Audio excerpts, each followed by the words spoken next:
This is Michael Govier from the Is It Safe podcast, and you are now clear for communication with Pop Goes Your World. If you haven't already, subscribe on iTunes, and while you're there, please leave us a rating and review. And now it's time for our feature presentation. I'm Chris McBrien, and the pop culture from Generation X is everything to me. And I'm Derek Myers, and I'm here to educate Chris on the great pop culture of today's generation. Episode 244, The Exorcist Movie Review.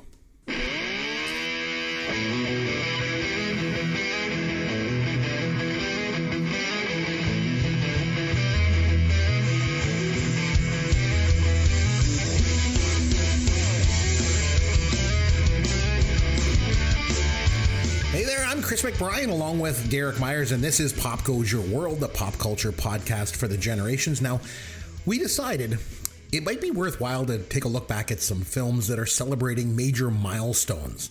So we wanted to take a look back at a film celebrating its 50th anniversary. So I nominated The Exorcist from 1973 for us to go back and watch and then review here on the show.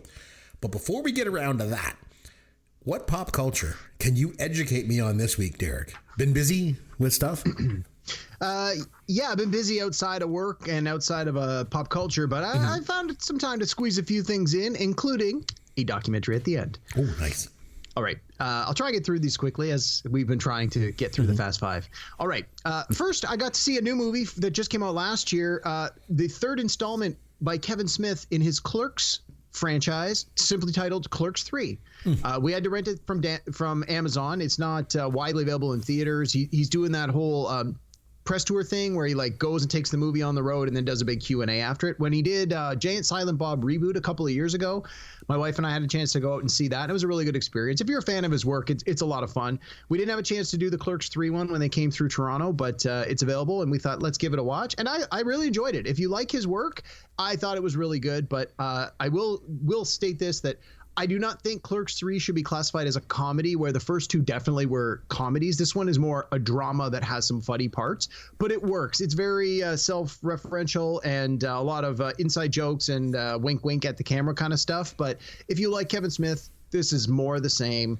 If you're not a fan of his work, give it a pass. But I enjoyed it a lot, and so we were glad we had a chance to watch that one. So I have a question for you. Yes. So I back in 1994, when Clerks came out, I went to see it in the movie theater, and I loved it. I thought it was fantastic. It was really original and stuff. And then now I haven't seen the sequel, Clerks 2, and so now there's Clerks 3. When did this come out? You're saying, sorry, it was last year that it came out?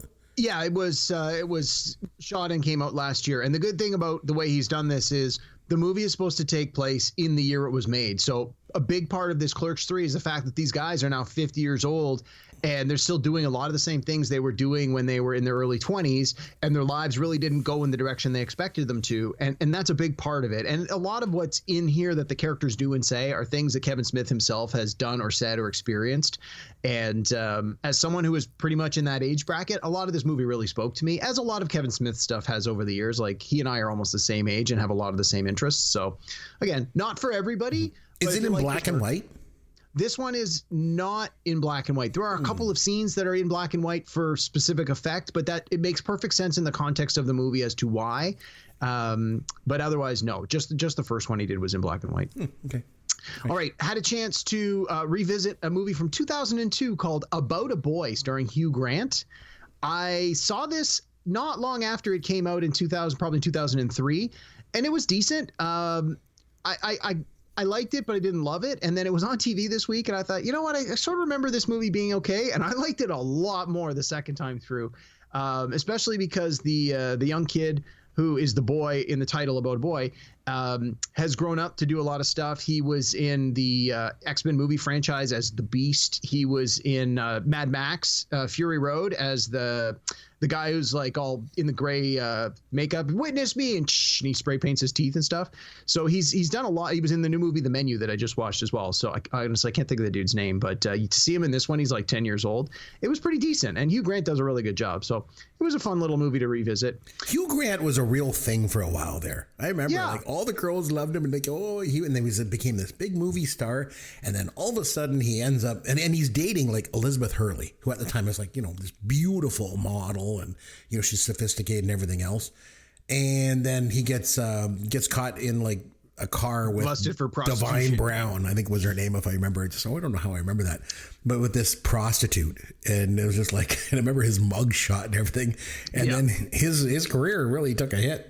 Well, he bounced back. I mean, he had a lot of pretty decent successes since then, and I think most people are willing to forget about that all these years later. Had a chance to watch the Oscar-nominated Banshees of Inisherin with Colin Farrell in the lead. It's on Disney Plus, and let me tell you, I didn't have any concept about what this movie was going to be about. Based on the title, how the hell do you figure out what it's about? That's weird. Yeah, I didn't know, and I really won't spoil it for people who are interested in seeing it that haven't seen it, but it was really slow, really boring, really long. I felt the last sort of 20 minutes there was a marginal payoff, but I had to sit through a lot of stuff to get there. Definitely the kind of movie that like traditionally has been Oscar nominated. I can see why like a lot of old people are like, yes, this movie is a great work of art, and the performances were good. Don't get me wrong. Like Colin Farrell, I think deserves the nomination he got, but man, this movie was slow. Not for talk about not for everybody. This one is not for everybody. I think people are going to go see it thinking, oh, it's this award nominated movie, and you're going to be disappointed. So I remember when Yancey was back on the show. Oh, one time he made me watch a Colin Farrell movie that was same thing, slow, boring, dumb. It was called The Lobster. Yeah, I've heard a lot of bad things about that one. Never watched it. Kay watched it. My wife watched it. She said it was awful. She's like, you would hate it. And I said the same thing to her. I'm like, you will hate this movie. She's like, I'm not giving it 2 hours of my life. Yep. So, yeah, I mean, the Oscar nominations came out. We can talk about that in a minute. But, so Banshees of Inisherin. And then my wife and I were looking for something new to watch. As you often mention on this podcast, what's something we could binge watch? So we were just cycling through on Netflix. And the good thing about Netflix, one of the things I think is a good thing about Netflix is the algorithms tend to start doing a pretty good job of saying, well, you've watched these movies, maybe this is something you'll dig. And most often it says, you might like this. And I'm like, yeah, of course I like it. I've already seen it. But we started looking for a TV show, and we found this show called Salvation. It originally aired on CBS for 2 seasons in 2017 and 2018. Neither of us had ever heard of it or seen a single episode. The first season was shot in Toronto. The second season was shot in Vancouver. It's full of Canadian cast, and I'm sure that obviously since they shot it in Canada, a lot of people working behind the scenes were Canadian. And the idea is that in the first episode, they discover an asteroid is headed for Earth and is going to slam into Earth in 165 days and destroy everybody. And then what do you think happens? Well, some people want to try and stop the asteroid. Some people want to build an escape ship. And we're only about 7 or 8 episodes into the first season. And so far it's like a tight secret. So only a handful of people know about it. But we're really digging it. Like I'm really hoping that it didn't just end at the end of season 2 and then was like canceled, no satisfying ending, because I'm going to be pretty ticked off. But so far I'm really enjoying it. It's called Salvation. I really enjoyed it the first time that I saw it when it was called Armageddon. Yeah. Sort of, something like that. And the main guy in this Salvation is he was in the recent Star Trek Picard series as like the ruthless scoundrel, sort of the Han Solo type character. So as soon as we saw him, we're like, oh, I know that guy. It turns out he's British, and he's all like clean cut, and it's like, wow, he really changed his appearance from how they have him looking in Star Trek Picard. But in any case, that one's my recommendation, Salvation. We're most way through his first season, and then finally, I have a documentary. For 40 days and 40 nights, he watches documentaries. He likes to learn about the world. It's Derek's Documentaries. Derek's Documentaries. Oh, do tell. So this is going to be the most Canadian thing on this podcast. Besides me? This documentary aired on the CBC. It's written and directed by Jason Priestley of 90210 fame, also Canadian. Yeah. And it's called Offside, the Harold Ballard story, which for people who don't know, Harold Ballard owned the Toronto Maple Leafs for like 20 years and ran them into the ground. And I really didn't know a lot about him because Harold Ballard was having his heyday in the 70s and 80s, and I was still a little kid back then, so I didn't know any of this stuff. So it was interesting to get a biography of his entire life, and there were so many interviews with like the former players and the former agents and the former managers and the former coaches, and wow, this guy did a lot of crazy stuff, and this documentary was really interesting. And believe me, if you're a Canadian and you're a hockey fan, you need to watch this. Like it is the most Canadian thing you can do this week. Take a look. It's on the CBC. I'm sure it's available on demand. It was 2 hours with commercials. I managed to skip through most of the commercials. It was about 90 minutes, but it was excellent. It was really good. Did you hear about this, Chris? Did you have to see the lineup? I've heard of it. I haven't watched it, but I'm obviously familiar with Harold Ballard because I mean his basic premise was, why would I spend money on good players when the building is full every night, no matter what? So he just had crappy teams out there. And you know what? That was 100% his motto, yeah. As a businessman, he was right. You know what I mean? It didn't matter. It didn't matter what the team was he put out there. So he just wanted to make money. And that's what he did. Oh, and he made money hand over fist. It was, Absolutely. Some of the things he did were despicable and deplorable. And like they show like he was super racist. He was super misogynistic. He was homophobic. And it was just like, back then they're like, oh, well, that's just how old white people are. And it was just like, wow. By today's lens, like it did not age well. And believe me, even by the lens of then, it did not age well. But he was certainly a character, to put it mildly. So if you're a Canadian, take a look for it. It's called Offside, the Harold Ballard story. Nice. Now you went over your 5 minutes like by double, but I mean I let you away because I was talking to you. You jumped in there a few times. So Derek, you know how on Facebook, you know, those notifications pop up and they show you like events that your friends are like interested in attending? Oh, I get those all the time. Comic convention coming up. Yeah. These nerdy friends of yours are going. I was like, exactly. Good. So my wife sends me this link and she's like, I want to go to this. And I look and it's a link to a Billy Idol concert that's coming up in May or something, I think. And then I go onto Facebook and I see one of these notifications and it's about you, Derek. It says Derek Myers is interested in attending the Billy Idol concert. So what's the deal? Are we going or what? Well, I already got my tickets. So as you may remember, a couple of years back, Journey was touring with Billy Idol. And so my wife and I got tickets. And then because of COVID and pandemic and all sorts of stuff, the concert got delayed and rescheduled and delayed and rescheduled. And then Billy Idol got COVID and they're like, okay, he's going to be dropped off the bill. You're going to get, ready for this, Toto as a replacement. And we were like, wah, wah, I'll take the refund. And then that got rescheduled. And they're like, wait a minute, Toto can't make it. We're like, yay, we're going to get Billy Idol. And they're like, you're getting Ann Wilson of Heart. Like, okay, well, that's definitely a step up from Toto, but still not Billy Idol. And we were like, yeah, okay, we'll go. Then that got canceled. They're like, okay, Journey coming back to Toronto in March. We're like, great. Do we get Billy Idol? They're like, no, you get Toto again. I'm like, damn it. And then Billy Idol's like, I'm going on tour by myself. I want all the money. And we're like, okay, well, I guess if we want to see Billy Idol, we need to go by ourselves and go see him. So yeah, we're going to go. We got tickets this week. And there's a few of our other friends that are going to see Journey. They were like, we're going as well. So there's a bunch of us going to go see him in Niagara Falls. So we'll have to talk about this. Hopefully he doesn't get COVID again. And hopefully he doesn't cancel and reschedule again. We'll have to talk about this because maybe we can go together because, I mean, my wife wants to go. The last concert that I saw with you was when we went to go see ZZ Top at Casino Rama. That was awesome, too. I remember that. Well, hopefully we're not cursed because, I mean, we saw that show and then, like, what was it, like a year later, one of the members of the band died. I'm sure that had nothing to do with our participation in a concert a year earlier, but I'd hate to go see this show and then this time next year, Billy Idol drops dead. Yeah, or his guitar player dies. Who's opening up for Billy Idol? Did they mention? I honestly don't know. I know there's an opening act. I honestly don't remember who it was. Wasn't a name that I was like, oh my God, I'm so excited to see that band. But we'll see. Well, no, they sometimes add special. Maybe we get like Honeymoon Suite. They're from Niagara Falls. Maybe they'll call them up and go, come on, guys, you only have to play for 30 minutes. Come on, do your greatest hits. They're awesome. They're awesome. Although you mentioned about Heart, I would rather see Heart than Billy Idol.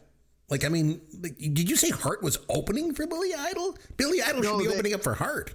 Ann Wilson of Heart is doing a solo tour to promote an album she put out a few months ago. And so she was going to be opening for Journey in place of Billy Idol. Oh, I see. Billy Idol was supposed to be opening for Journey.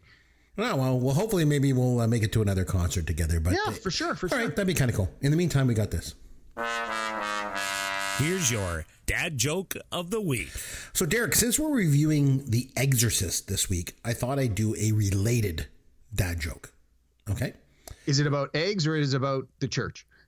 We'll see. We'll see. Okay. Well, actually, Derek, did I ever tell you about the time that my friend had an exorcism and refused to pay? No. He got repossessed. Oh, my God. Oh, well, you get what you pay for, don't you? Both with this joke and with the exorcism. Oh, I got a dirty one, too. Have you ever heard of a reverse exorcism? No, I have not. It's where the devil tries to get the priest out of a Oh, man. Any opportunity to sing a song. I'm the OG. Yeah, I'm the OG. There are some huge red flags. I am the one with the neck full of gold. For people that listen to this show on like 1.2 or 1.5 times speed, it should be fine. New movies suck in every single way. Okay. Caveman, watch an old movie. Over and over and over again. Derek's documentary. Well, like I said, it's growing on me. All right, Derek. So we each wanted to pick a film celebrating its 50th anniversary. So, next week you get to do your pick. So yes, I do. In the meantime, I wanted to go with The Exorcist. And when I mentioned this last time out, you said you hadn't seen the film, I think since like the early 90s or something like 30 years ago. Yeah. Is that right? So I've only seen the movie once before, and I saw it when I was working at Blockbuster Video. Shocking, I know. That's when I seem to have seen every movie I had not seen up until that point. Mm-hmm. Horror, not really my genre, but again, horror is a broad genre. So to say like I don't like horror, it's maybe a little too all-encompassing. And I think for me, it's more like I don't like gory, like horror movies where there's like all these bloods and guts and gore and savagery. And this is not about that. And so I do remember enjoying it somewhat and sort of being like, well, I'm glad I saw it, but that's really all I need. And it's been like 25 years. So this, I said to my wife, I watched it today and I was like, I really didn't remember very much. There were only a couple of little parts I remember, but for the rest of it, it was like coming to it brand new. Okay, so you watched it today, and we're going to do a deep dive on this movie in a bit, obviously. But to start things off, so Derek, let's be honest, you're the one around here that's up on recent pop culture, right? So the question that I want to know to start things off, is The Exorcist still scary to audiences in 2023? No, absolutely not. Really? Well, I mean, I don't think so. And I think, so, and we'll get into it, but I knew you were going to ask me something like this. And I kept thinking that myself. I'm like, would I classify this as a horror movie if it came out today and it was made in this same kind of way? And I know I don't think so, because I think I was reading up on some of the trivia on this movie, as I often do after we watch a movie. And there was something like 490 points in the IMDb. And that, like, I couldn't even get through it all. I read it for like an hour. And I was like, wow, people have a lot of things to say about this movie. And a lot of it talked about how when it came out, people were like fainting in the movie, and there was like mass hysteria, and like groups that were seeing this movie was banned in all these places. And I think 50 years ago, the relationship people had with their church and their faith is very different than that of today. I think today, especially a lot of young people, wouldn't consider themselves religious, wouldn't consider themselves extremely like faithful in the sense of like, do you say your prayers every night before bed? Do you go to church every Sunday? Like, I just don't think a lot of young people have that level of piety today. And I think that's really the difference. I think 50 years ago, if you were in a household where it was like, we're a strong religious household, we go to church every Sunday, we say grace before every meal, I think this movie might have spoken to you and scared you in a different way. Today, I just don't see it happening. I think a lot of people are going to just be like, that's phony baloney, and this is a flight of fantasy. Whereas 50 years ago, I think people were more devout, and they genuinely believed what was being depicted on the screen. So just my thought. I think that's a good point. I think that's definitely part of it. The only argument I'd make against that is you're definitely right that back then I think there was more people were more religious. I think as a general rule, 50 years ago. But I think at the time, a lot of the people that were really devout and religious wouldn't go see this movie. Either their church told them not to go, so they didn't go, or they just didn't go. I think, if you think back to 1974, there's no internet, there's no slasher films, there's no snuff films. There's nothing like Saw or any of that garbage that came out in the 2000s. So basically, my theory is that audiences today, I think, are more jaded than they were back in 74. Oh, definitely. Because like you mentioned, back then, I mean, people were leaving the theater. They were vomiting. They were fainting. Ushers had to figure out how to deal with people fainting during the screenings of this film back in 74. And there was all this word of mouth about the movie, and it was just people being terrified by it. So the one fact I wanted to just mention going into this, I had never, before today, or I watched it yesterday, before then, I had never seen this movie from start to finish in one viewing. I'd seen bits and pieces of it here and there, but I never actually sat down for a full viewing before watching it. So one thing I do remember, I want to bring up, it just came to my mind. I remember there was an old SNL sketch back in the 70s with Richard Pryor as the guest host. Okay. And they did this parody of The Exorcist. Lorraine Newman played the possessed girl. And I remember the bed was levitating and the two priests, one of them was Pryor. And they just kept chanting, "The bed must be on the floor. The bed must be on the floor. The bed must be on the floor." And it drops. And Pryor goes, "The bed is on my foot." And I just remember it was really funny. I remember that now, yeah. It was, I don't know. So that came to my mind when I was watching it. But, okay, so let's talk about some details of this film. So it was released on December the 26th, 1973. So right at the end of the year. So it did most of its box office in 74. It had a budget of about $12 million. It went over budget quite a bit during production, but it ended up making $441 million worldwide. Like, it was, yeah, a lot of the trivia I was reading saying, adjusted for inflation, this would have been the most successful horror movie ever released. And I think they said it was the movie from Warner Brothers that would have made the most money adjusted for inflation. Like the box office numbers it did were ridiculous. And I think that builds on what you were saying, where no press is bad press. And when you have groups protesting your movie, it makes other people want to see it that much more. Oh, what's all the hype about? I wasn't planning to see this, but if all these people are saying not to, well, now I want to see it. And I think that definitely inadvertently helped get those numbers up. The fact that the movie was really good helped as well. I think when people saw it, they're like, not only should you see this, but you should see it because it's actually a good movie. Oh, yeah, it was good. And it was directed by William Friedkin. Now, he directed a few films in the 70s and 80s, but his real accomplishments were this and The French Connection, which came out in 71. He won an Oscar for directing French Connection. That movie was really good, too. It was. I think it's worth mentioning the author as well, William Peter Blatty. He wrote the book, The Exorcist, in 71, and then he wrote the screenplay for this movie, and he won the Oscar for Best Adapted Screenplay for this script. And I think he was pretty hands-on during the production of the film as well.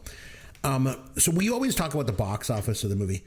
It was actually really difficult for me to find box office receipt numbers for calendar years back this far. So I actually had to settle for the box office performance based on the year of release, you know? And like I said, this matters because The Exorcist was released on December the 26th, 1973. So it did almost all of its box office in 74. But for movies released in 73, Exorcist was number one in the domestic U.S. box office. $193 million, followed by The Sting, American Graffiti, Papillon, and The Way We Were. In 1974, it took the top notch. Blazing Saddles did $119 million, The Towering Inferno, and then The Trial of Billy Jack. Go figure. So the movie was a phenomenon. You know, and audiences obviously connected with it and made a lot of money. But I want to also talk about the cast, because they had a lot of trouble casting this film. Not a lot of big movie stars wanted to do it, so they had to go with lesser known actors. So obviously, let's start with Linda Blair. That's the best place to start. I actually went to her Q&A at Fan Expo in Toronto in 2016. You were at that, but you didn't go to see her, right? No, I'm not a big fan of doing the whole panel thing. That when I go to a con, I'm usually there to do other events. But yeah, no, I like that stuff. So it was by far the smallest of the Q&As that I attended. It was this really small room, and I remember she wouldn't allow anyone to take out their camera. And none of the other celebrities I went to, they didn't care about that, but she did. Yeah. So a couple of things that struck me about her. Number one was her face. So especially when she turned sideways, I was like, wow, she has had a lot of plastic surgery done. And the reason I mention it, I think it's almost too bad because she always had this kind of adorable kind of girl next door look to her. You know, even when she was doing Playboy and those women prison movies in the 80s and stuff, like she was just cute, you know? And I just feel like it would have been kind of great to see her age naturally, you know, without all this weird plastic surgery. So that was one thing I noticed. Other thing I noticed about her, she is one weird person. Like, I thought she was on drugs or something when she was there. Like, she was that weird. I mean, I get it. She's Linda Blair. You know, I mean, she played a 12-year-old girl possessed by the devil. You know, I mean, that's got to have some sort of long-term effect on anyone. Yeah. You know, yeah. But she was just weird. And like, I know she's got this animal rescue charity thing going on. Like, she mentioned it in the Q&A, but instead of like just talking about her charity, I remember she stood up and she's like, I'm going to show you all how you walk a dog. And she turns sideways and just like pretends like she's walking a dog. And it was just weird. I mean, she's a weirdo. But that being said, she was amazing in this movie, wasn't she? Yeah, I mean, that's always the thing when you do what is that old adage in Hollywood? It's like the worst people to use in your movie are little kids and animals because they're the hardest to work with. And so whenever you have a movie where there's a child performer, you never know what you're gonna get. And when they're good, you know, it can make or break your movie. Like, can you imagine The Sixth Sense if the little kids sucked? Like, the movie wouldn't work. So I think same with this. You needed to have a performer who, even at that young age, could deliver a believable performance. And given some of the things that her character had to do and say and perform, like, you got to think her character was 12. I'm sure she was actually a couple years older when she made the movie. I think she was about 13 or 14 when they shot it. But it's like that. Some of that stuff is pretty mature content. And I mean, I'm not naive enough to believe that she didn't understand what the character was saying, but to have to be in that position, you need a level of maturity to do it and to do it successfully. And you know, I mean, it may have messed up her life. That might have been part of it. But I always remember her from because, again, I'm not really familiar with the Exorcist movie. I hadn't seen it in a long, long time. But when we did our podcast a few weeks ago, or I guess a couple months ago now, about B movies, one of my picks, I think it might have been my number one, was a movie called Night Patrol. Oh, which yes. is like a spoof of like a cop movie. She's the female lead in that. Yeah. So that's always where I remember the grown-up Linda Blair from. Not that I remember that movie that often, but whenever I do think of it, that's part of what I remember. Well, they had a couple of stand-ins for her. So they had one stand-in for some of the scenes, like where with the crucifix and stuff like that. They had a different girl stand in for her for that. And then they had a different actress do the voice, you know, when she was possessed. Yeah, I read a lot of the controversy around that. But I mean, they must have had trouble casting this part. At one point, they offered the role to the little girl from the Willy Wonka movie. Her mom, I guess, read it and said, nope, she ain't doing that. She ain't going from, you know, doing Oompa Loompas and dancing to this. So, but yeah, when I was reading through the trivia on this, usually there's a long list of performers that went to audition for the various parts and were either turned down or, like you said, a lot of big names for the adult parts were offered roles and they were like, I'm not appearing in that thing. And a lot of them said it was because of their religious beliefs or they didn't want to be in a movie where they would find themselves up against the Catholic Church.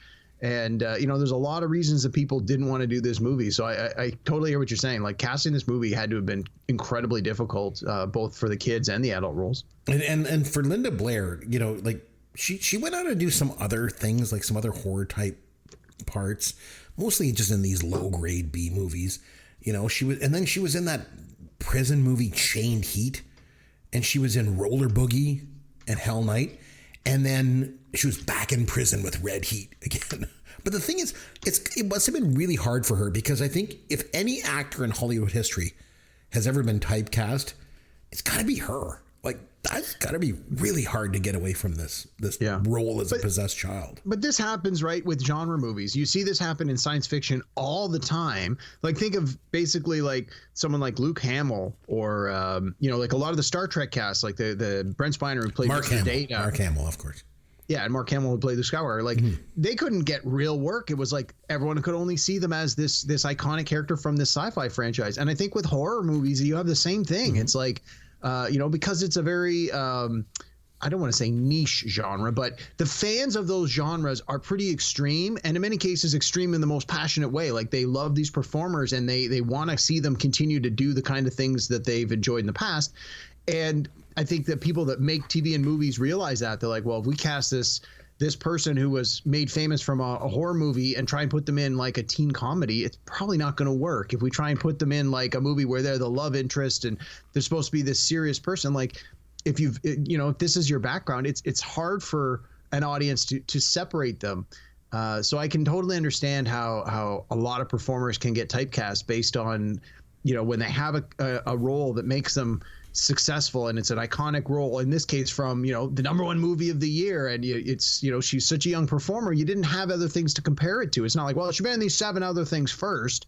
This is it. If this is what puts you on the main stage, like, this is your legacy forever and ever. So I mean, look at my idol Henry Winkler, typecast for years as the Fonz, couldn't get work. Absolutely. Right? Yeah. So Ellen Burstyn played the mom in this, and actresses like Shirley MacLaine and Jane Fonda were considered. The director actually even wanted to cast Carol Burnett at one point. I read that. Yeah. He felt that she had the acting range, to kind of pull it off. But they went with Ellen Burstyn, obviously. And she was in Bogdanovich's The Last Picture Show in 71. She was nominated for Best Supporting Actress for that. And then she went on to do Alice Doesn't Live Here Anymore with Scorsese. And she won the Oscar for Best Actress for that one. And that movie, by the way, also went on to become the basis for the TV sitcom Alice. Right. Yeah, you mentioned that before. Yeah. And Mel was played by Vic Tayback, both in the movie and the TV show. So anyway, Ellen Burstyn has obviously worked with some amazing directors over the years, and she's a very, very strong actress. But I mean, this movie it's all about the daughter, obviously, so she's overshadowed somewhat. I wanted to mention also Max von Sydow. Mm-hmm. My first impression watching this movie opens up, in his scene where he's in Iraq. And I'm like, man, Max von Sydow looks the same in 1973 as he did in The Force Awakens in 2015. Mm-hmm. And that's not to say that he's aged well. Instead, I was like, man, that guy always looked like he was old. And then, because I'm watching it on the big screen and in high def, in some of the close-ups, you can tell they've got him made up to look old. Yeah. He was only 44 when they shot this movie. Well, I read that when they sent him the script, he thought he was being cast for the role of the other priest. Right. And then when they're like, no, we want you to be this one. And he's like, I'm nowhere near this age. They're like, oh, we'll use some makeup. We'll make you look old. You have the gravitas we feel this role needs. Mm-hmm. Okay. Yeah, they want him to look like he was in his 70s. But, man, if you think about him, he has had one hell of a diverse acting career. He was in The Seventh Seal, directed by Ingmar Bergman. He was in this movie, The Exorcist. And then on the flip side, he was in Strange Brew and Flash Gordon. No, he was really good as Ming the Merciless in that. But I mean, like, what a diverse career from this guy. Yeah. And then Jason Miller, I also want to mention, he was the priest, Father Damien Karras. He was a theater actor. He had never done a movie before this, but he had studied theology in university as well. And I guess one of the producers spotted him doing this play, and they were like, hey, I think we found our priest. And so they got him in there. Yeah, I thought he was really good. I thought he was good too. Because I hadn't seen this movie in so long, so much of it was new. And here, he was a performer that I'm not really familiar with his work. Nope, me neither. I don't remember seeing him in anything else. And so when I watched this, I was like, wow, he's really good. And again, I forgot how much of the movie he's actually in. I'm like, this movie, he's probably got equal screen time or more screen time than any of the other characters. It's like, he is in this a lot. Well, if you think about the title is The Exorcist. And that could mean him or Max von Sydow, I guess, because he was brought in as the elder one. But really, I think the movie is about him. Yeah. As much as it's focused on Linda Blair's character, really, The Exorcist is Jason Miller's character. But I want to mention a couple of scenes from this movie, because this is where people remember this stuff. So one of the first ones, the head spinning scene. Mm-hmm. Obviously, this is one that had audiences freaked out. And I think if you ask most people, the most memorable part of The Exorcist, they probably mentioned this scene, and the thing was, it wasn't in the script originally. And the author hated the idea. He was like, this movie is about the supernatural. It's not about the impossible. Head can't turn around like that. And they use this lifelike dummy. And then he's like, this sucks. This is stupid. And then he realized, Oh my God, it worked so well. Because when they went to do the scene, it was so good. And one thing that they did was when they were shooting it, they were doing it in like that cold room. Mm-hmm. And they realized, it's not exhaling. Everyone else in the room is exhaling and the dummy isn't. So like there was no visible breath, in the cold. So they added this tube and it had it exhale. So you could see the breath, and it just makes it even more terrifying when that scene comes on. So I think that's the scene that most people remember, right? Like, yeah, I would think so. And again, I as I'm reading through some of the notes, because there was some subtext in the movie that I wasn't completely clear on, so I looked up some of the specifics, and I found like an article where it sort of compared what was in the book versus what was in the movie and why certain things were a certain way. And it was saying that in the book, this or I assume it was from the book, or it was written into the script, was she was supposed to turn her neck halfway around, and it was supposed to basically be an indication that she had indeed killed that other guy. Yes. And so she was turning her neck in the same way that his neck had been turned, as like an indication of, hey, this isn't the first time you've seen this, is it? Mm-hmm. But instead, for the movie, they made it turn all the way around, and apparently there was a disagreement on the set between the writer and the director. The writer saying like, no. This is in here for this reason. You need to do it this way. And the director's misunderstood what it was supposed to do. He's like, I like that better. And so it stayed in. And to your point, it's like the most memorable thing. So the downside is it doesn't connect those dots as cleanly in the movie as it did in the book. And I don't think it matters if you don't make that connection. But upon reading it, I'm like, oh, yeah, no, that's an interesting little detail. So the crucifix scene is another one. And like I mentioned, it was mostly done by a stand-in actress. She was older than Blair was. But again, this is a scene that had audiences just freaked out. And like you mentioned, like religion kind of gets people freaked out. But when you mix religion and like sex, this is going to make people very, very uncomfortable, especially in 1973. That's what I was just about to say. Especially when it involves a 12-year-old girl. Like very disturbing. And then when she grabs her mom's head and pushes it down, like that was gut-wrenching to watch today. So I can imagine back when it came out, like people just freaked out. Like they'd never seen anything like this in a Hollywood movie. They didn't know how to take it, Yeah, exactly. And I think 50 years later, people's understanding and people's attitudes towards sex and the availability of things on the internet, these aren't necessarily concepts people find as foreign today as they might have 50 years ago. So much of this was like so taboo and secretive. And just a general awareness sort of thing. But obviously the violence around this and the fact that she is young is still something. When you watch it, it makes you wince as you see it happening. So those two scenes stand out. But the interesting thing about this movie is that probably the scene that freaked people out the most wasn't even a possession scene. It was the angiography scene.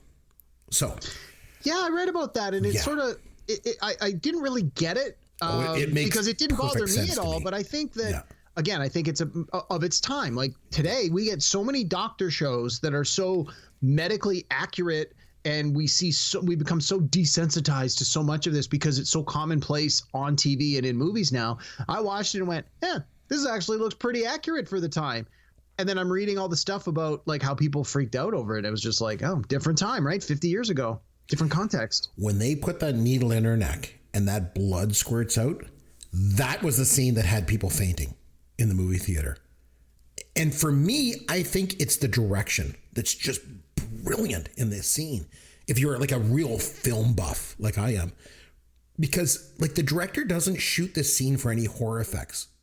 No, he shoots it like it's a documentary.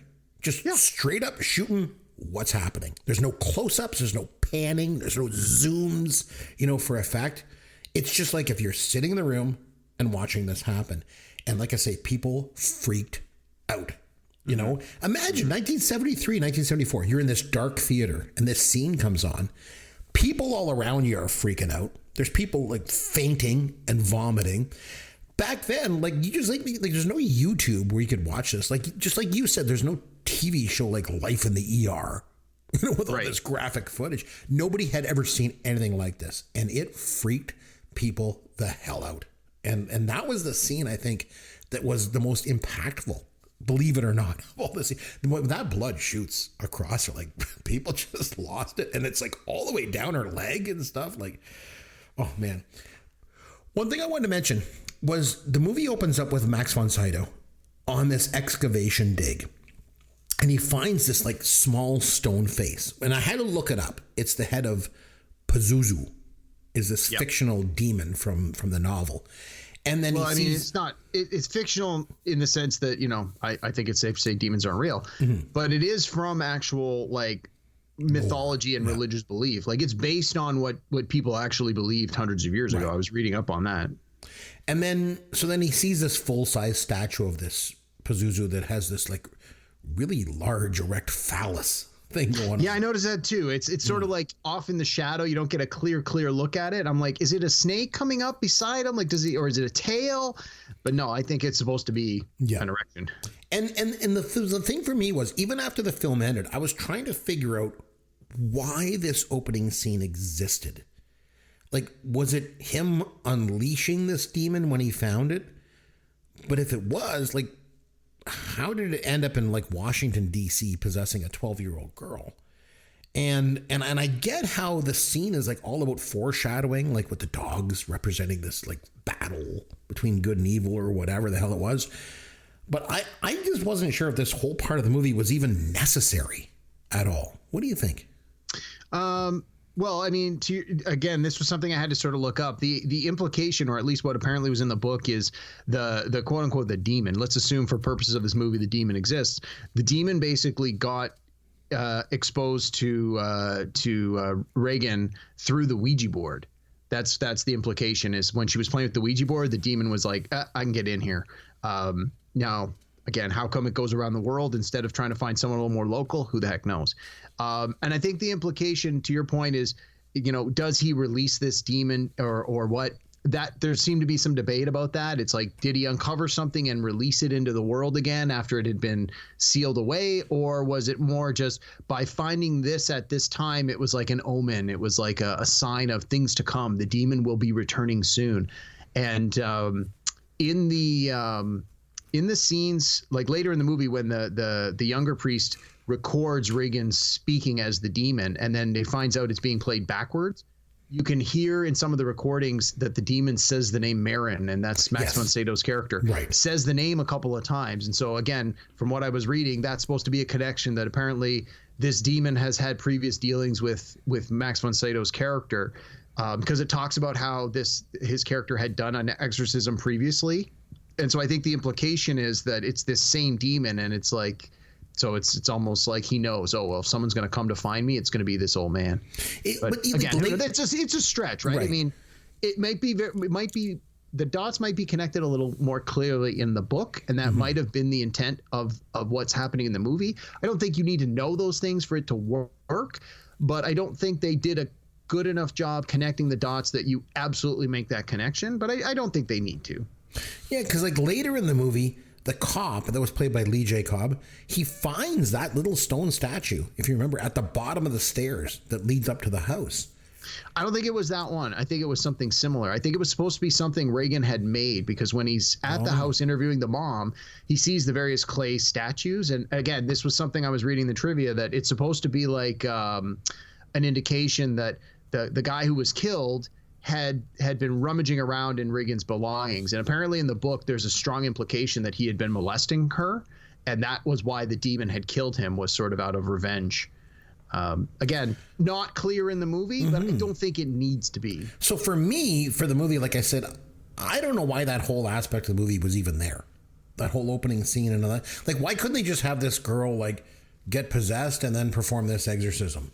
Like for me, it added like 20 minutes to this movie. It's length. Yeah. It didn't really need it. But so going back to the priest for a second, I just was thinking the Damien Karras. They set his character up pretty well, I feel, too, because he's like this faithless priest, or at least he's questioning his faith. And I get how they set up the story with his mother. But again, I feel like there's some unnecessary scenes in this film. And this is why this film is flawed in a couple places for me. I wasn't sure why the scene with her in the insane asylum was there. it seemed a bit out of place. I guess maybe because, he didn't have a lot of money, I guess. But I mean, I know the American healthcare system sucks, but if you can't afford proper healthcare, do they just put sick old people in insane asylums? Like, I didn't really understand that kind of thing. Yeah, I wasn't 100% clear on that myself. I mean, I think it was just there for character development to establish a relationship between the priest and his mother, so that when she dies, you really get the sense that when the demon can then lean on that, and in the course of the exorcism, the demon calls out, and like when the priest goes, he says like, oh, your mother's in here, do you want to talk to her? And she makes like vulgar statements about, oh, your mother's doing this and that in hell. And so I think the fact that she's died, and we've seen that there's this relationship, he has this guilt about not being there when she dies. I think those scenes are necessary to really establish like that the demon's going to be able to pry its way into this guy's psyche by leaning on this guilt that he's got. Yeah, I agree with that, but I feel it could have been accomplished without some of those scenes. One thing I really liked about this movie, though, was the pace. I like how it moves quite slow to start with, Yeah. Because like the way that they're dealing with this kind of slow, like the possession takes place slowly at first. Yes. And then there's all these little clues along the way. Captain Howdy, like you mentioned, the Ouija board. Yeah. She comes into her mom's bed to sleep because she's like, my bed was shaking. And then there's the sounds up in the attic, and then that statue of the Virgin Mary at the church that's vandalized. And so I like that it kind of starts out slow, but I found that pacing to be very deliberate, Yes. You agree with that? Like, because the thing is, I know modern audiences want that instant payoff. They want to get right to it. But I like the fact that this kind of just sets itself up. Yeah, no, I really like the pacing of this. And that's, I mean, having watched the Banshees of Inisherin earlier this week, where the pacing is awful. It's so slow and so boring. This one didn't bother me. I mean, this one runs 2 full hours as well. But I thought, the pacing is deliberate. And then when you sort of get to that last 20 to 30 minutes where you start to have that payoff, you really feel like you've earned it. So, no, I thought it was great. Now, I do want to touch on something you said. I was hoping we'd be able to swing around to this. Was you talked about the noises in the attic. So the sound of this movie, the noise of this movie, I thought it really stuck out to me just how much of this movie there are distracting and unpleasant noises happening. The volume is loud. Like in the course of the scene, there things are taking place, and there's noises around, and so much of it, especially in the first half, like almost all the scenes that happened in Iraq, there is tremendous amount of sound going on around the character.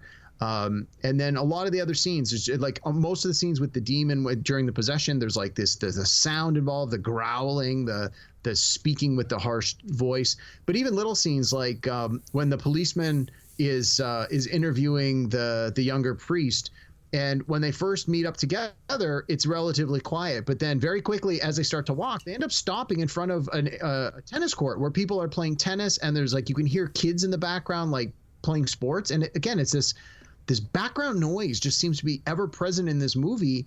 You don't have any moments where it's just quiet and peaceful until the end.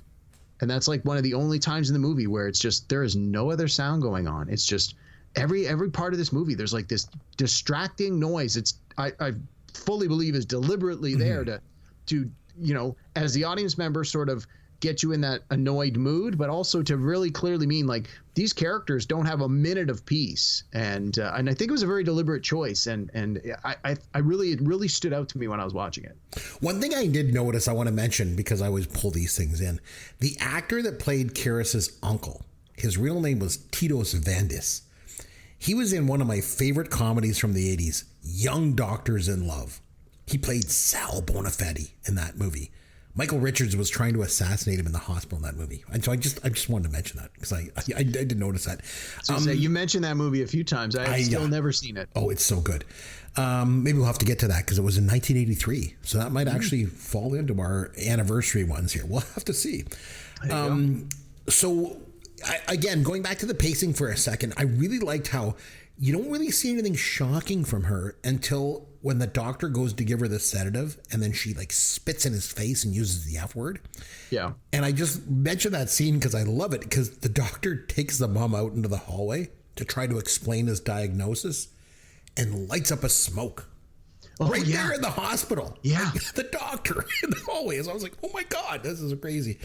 And again, just with the pacing of the film, because I think it's so important. I love how it slowly sort of ups the disturbing elements. Like I say, she spits on the doctor and she swears at him. Then she pees on the floor.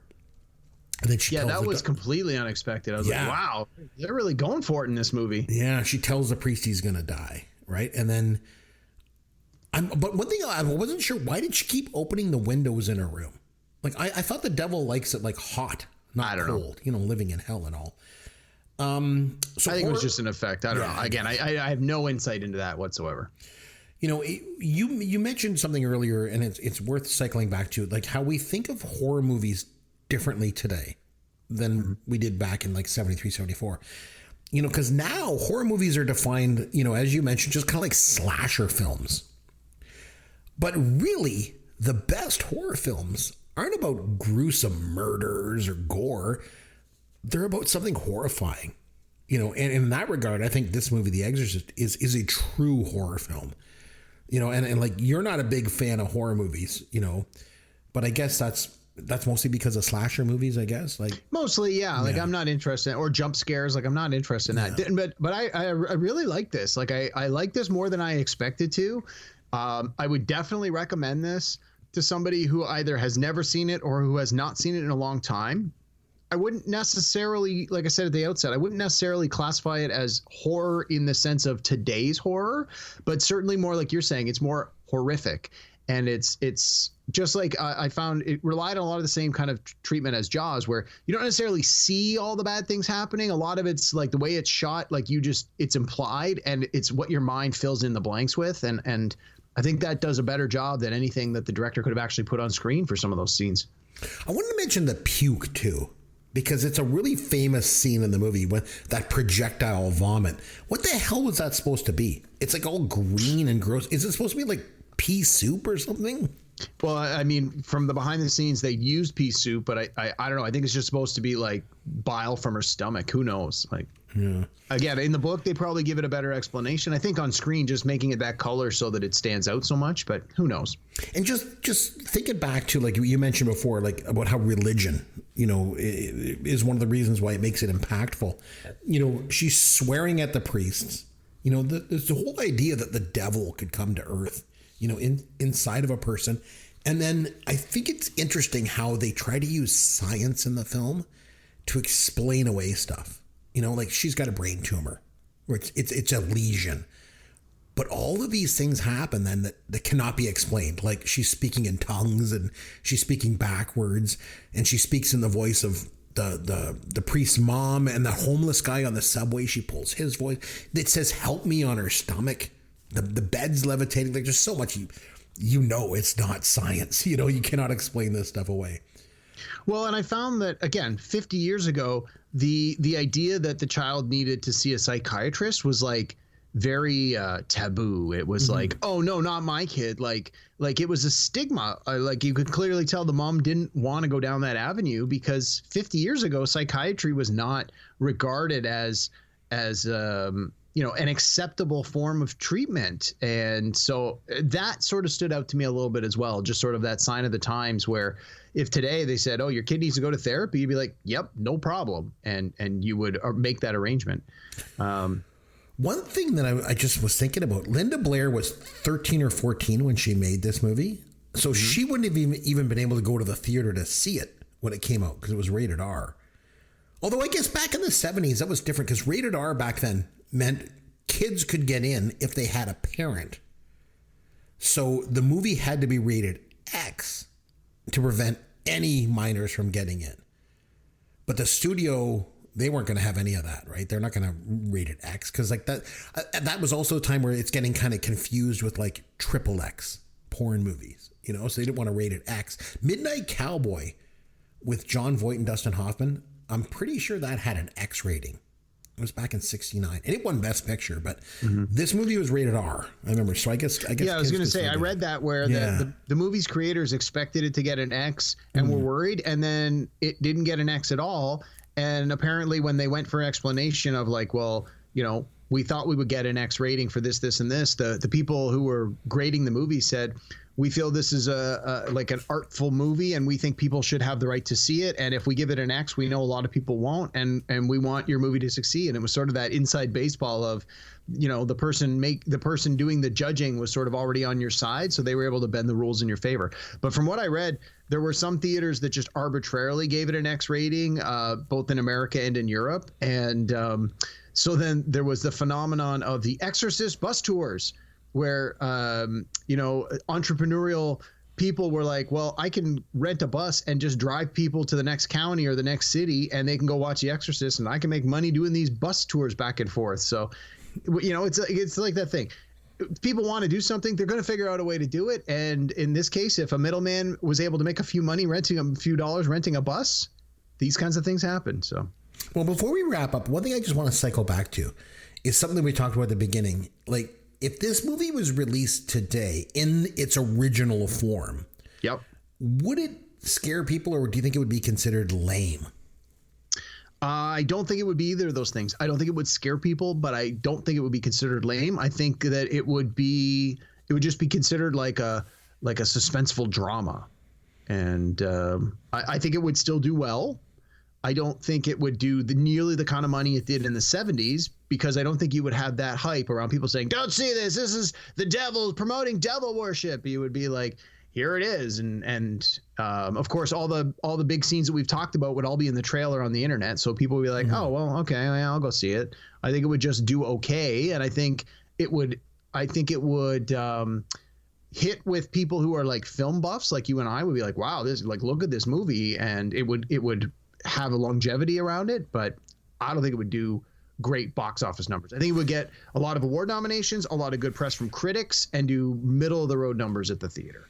As opposed to back then when like audiences flocked to it. But two things stand out to me back then. Like in 1973, no one had ever seen anything like this. Like this. So it was shocking. Exactly. And number two, there is a huge difference between watching a movie in the theater and watching it on the streaming services at home. Oh, for sure. The dark room, the big screen, the sound, that shared experience, especially with a movie like this. Back then when people are fainting and screaming and puking all around you, like that's got to have an effect on audiences. So it's almost like this movie was more of an experience than a movie, Yeah, exactly. And like so many things, if you're watching it on a giant screen versus you're like in the theater, just you're taking it in a different way. You're experiencing the movie in a different way. Like I watched it on a 60-inch flat screen in a dark room, and that was fine. But I think if I was seeing this in a giant movie theater, again, it would leave a different impression on you, as would most movies. It's also worth mentioning before we wrap up that they did make a sequel, The Exorcist 2, The Heretic, in 1977, and it was directed by John Boorman. He did Deliverance, and he did Excalibur in 81 too. But that was like, it's not good. And I haven't seen it, but I've read a lot of stuff about it. I remember a lot of people saying it's like one of the worst movies ever made. I read somewhere that in 2023 and this year, they're making a remake of this movie. Yeah, I think I read that as well. And didn't they make a third? I thought there were 3 sequels, wasn't it? Yeah, well, I think Exorcist 2, Exorcist 3, and then I heard they also had a TV show that was sort of like The Exorcist: The Next Generation, where Gina Davis played Regan grown up as a woman, and apparently it got rave reviews from critics and just tanked. Like it was on network TV and nobody watched it, so it got canceled after 1 season. So, and that's I think answers the question of how would it work if it was released today. Yeah, I think when you have a sequel like Exorcist 2, The Heretic, it like ruins Cannonball everything. Run 2 or Smokey and the Bandit 2. People are just like, I don't know. Even if the third one or fourth one is okay, we're not going to watch it, Yeah. But it'll be interesting to see if they make, I guess all the things we're talking about, like, will it fly today? I guess you can wait and see with this 2023 remake, but I think it's just a bad idea. Let it go. You want to watch The Exorcist as a remake in 2023? Go back and watch the original. That's what I say. Do you want to give it a rating out of 10?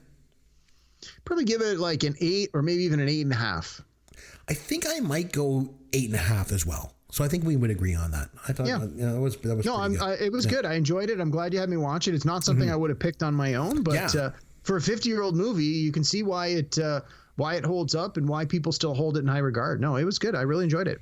All right. So here we go. Fun with Caveman. All right, Derek. So since this was my movie, it's over to you. I haven't been put through my paces all that much in this segment for a while now. So here's your chance to ask me some trivia questions.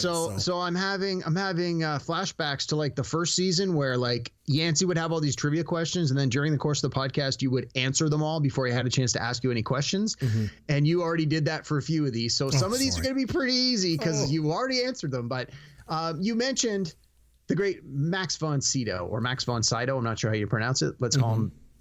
So he had a very diverse IMDb listing. He was in so many things over the course of his career and the course of his life. And like one of his last big roles was on the Game of Thrones. He had a small part in a few episodes. So, I mean, he was constantly in things that had a lot of eyeballs. So people recognize him. And to your point, I think depending on who you ask, people are going to recognize them for different things. So we're going to go and we're going to play one of the games that we do all the time. A good old Pick the Flick. Pick the flick. Yeah, pick the flick. You get the synopsis, then pick the flick. You get the year, pick the flick. Oh, so this should be fun. So it's all Max von Sydow. These are all Max von Sydow movies. Well, I mentioned a couple of them off the top. You mentioned a few of them. Yeah, most of the ones you mentioned are in this trivia. So he's been a working actor forever. He has done so much stuff. This is going to be hard. So I've got, I think there's about 15 questions here.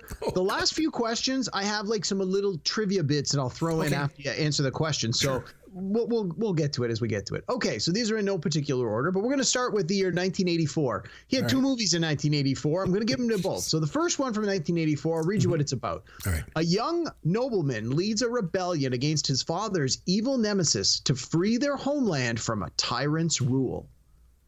He was in Dune. Was it Dune? Yeah, Yes, nice. I had to really change the wording of that because it had like fighting in the desert and all that. I'm like, nah, it's water. It's okay. Nice. Okay, the other one from 1984. I didn't have to change this one at all.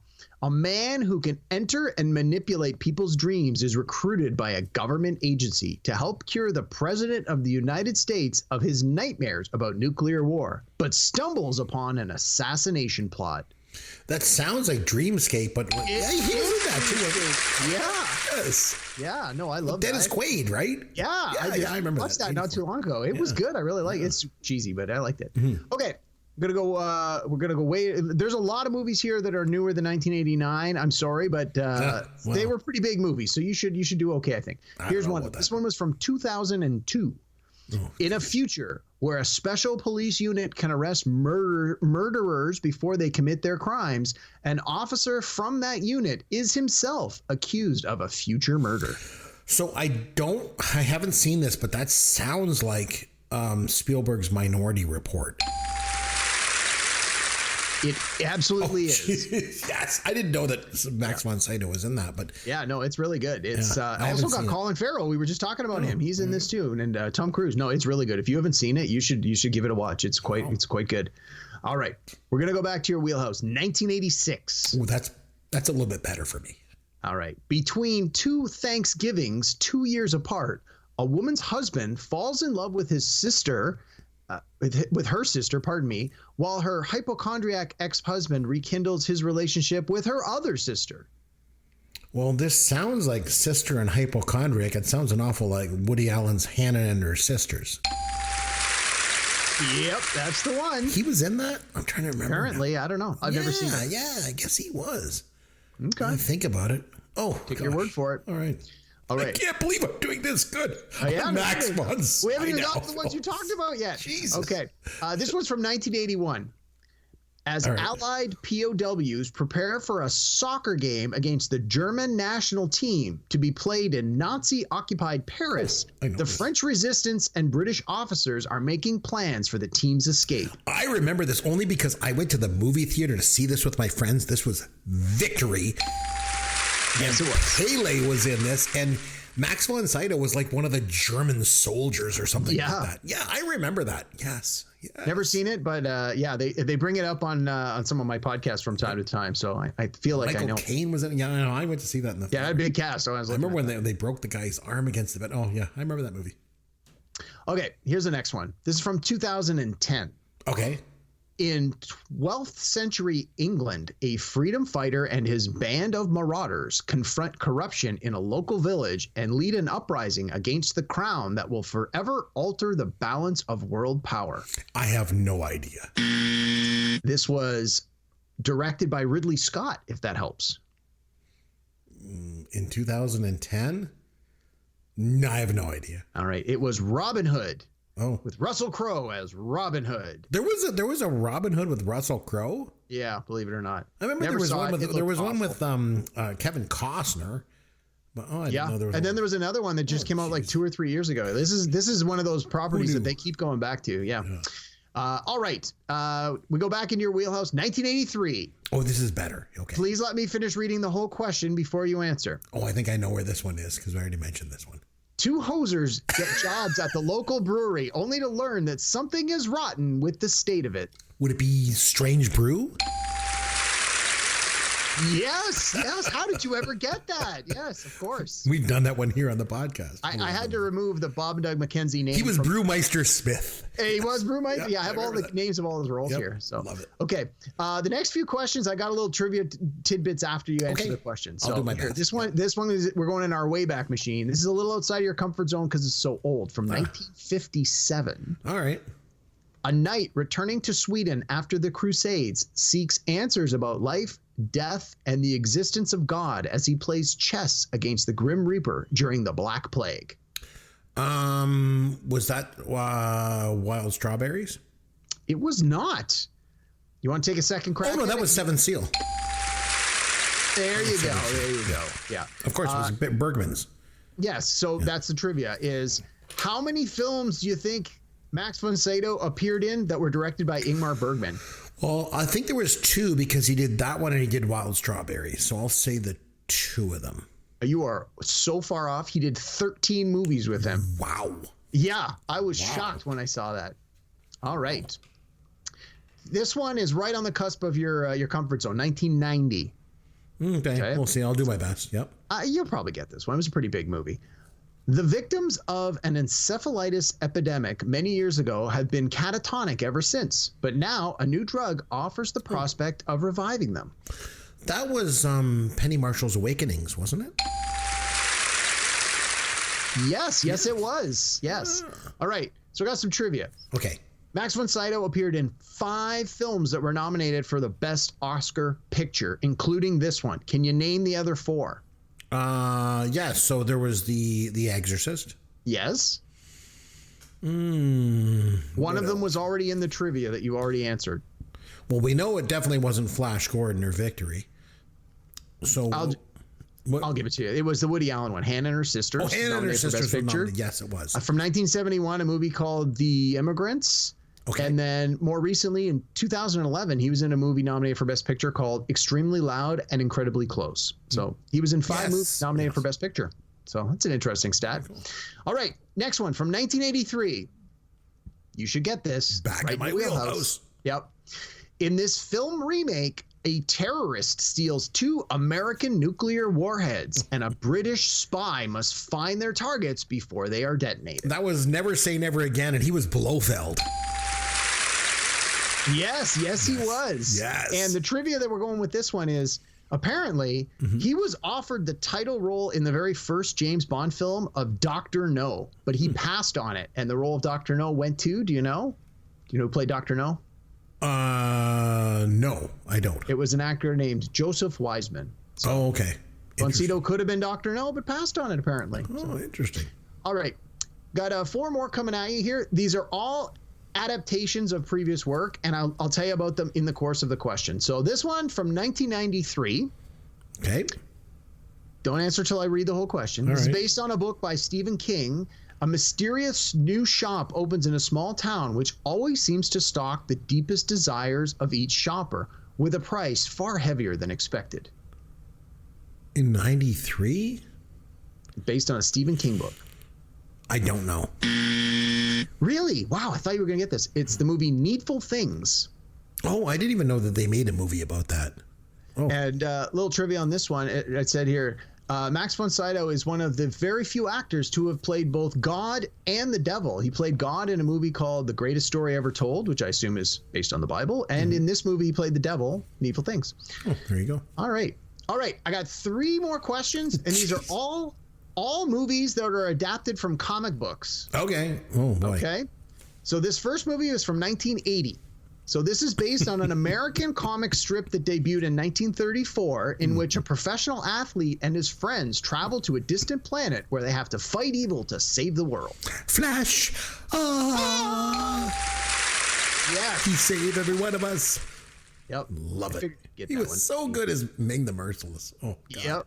So there's one. Next one. This one is a little tougher. The movie came out in 95. Okay. It's based on a British comic book that debuted in 1977. In a dystopian future, right in your wheelhouse, the most famous law enforcement officer is convicted for a crime he did not commit and must face his murderous counterpart. It's a comic book movie. I'm not sure. I haven't.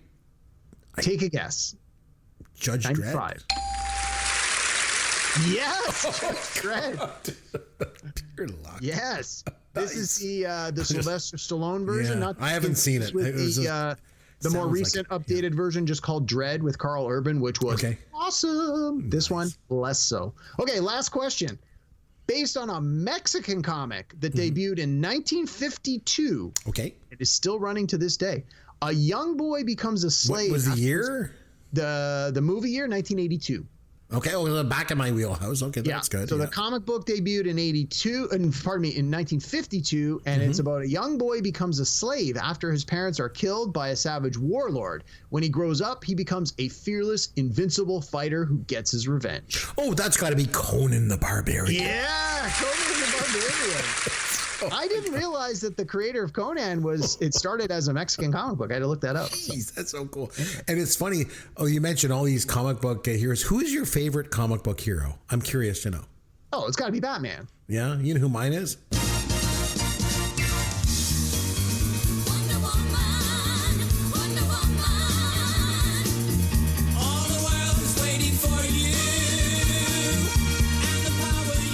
How I got that in there on a Max von Sydow trivia part, I don't know, but there it is. So I think I did pretty good.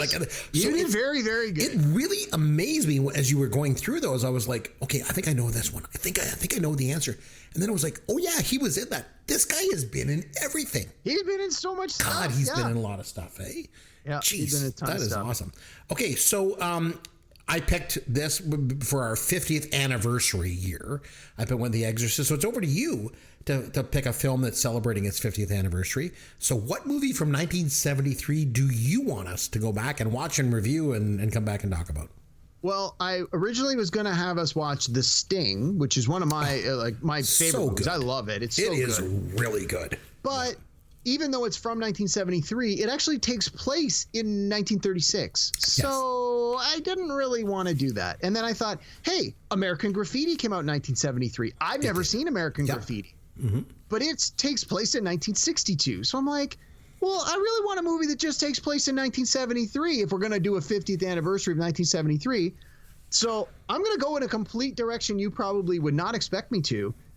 And we're going to watch Enter the Dragon with Bruce Lee. Jeez, Bruce Lee. I've never seen it. Wow. Okay. Never seen it. And I've heard great things about it. That's a good pick. This is going to be interesting.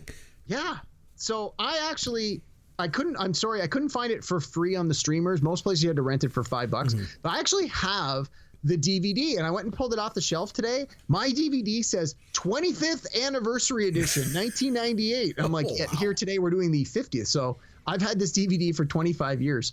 I probably haven't watched it in 25 years. I probably watched it a couple of times when I got it. But yeah, I'm looking forward to revisiting it. It does take place in 1972. Try not to laugh at the clothes and the haircuts. That's just, they were the way that things were in the 70s. But no, I think this is going to be interesting. I'm looking for. Yeah. I thought, you would probably come up with American Graffiti or something like that. But that's an interesting one. I think that's good. So we'll come back next time. We're going to watch Enter the Dragon from 1973. We're going to come back and talk all about it. And I think it's a good one too, because it does relate to today's movies as well. And how does it hold up with all the action and stuff like that? And, the martial arts. And this is going to be interesting. So I think that's well. good. And I think, I know sometimes you watch these movies with your wife or even with your kids. Although this is like a quote violent martial art movie, I think your oldest might enjoy this. And honestly, 50 years later, I don't remember there being anything in here that's like taboo. I don't remember any nudity. Now, I'm not saying I can't say for certain, but I think your oldest might really dig this movie. No, I think we will. So I'll tell you what, we'll come back next time. We're going to watch Enter the Dragon, and we'll come back and review it. So until next time, this is Chris McBrien on behalf of myself and Derek Myers saying thanks for listening to Pop Culture World, the pop culture podcast for the generations.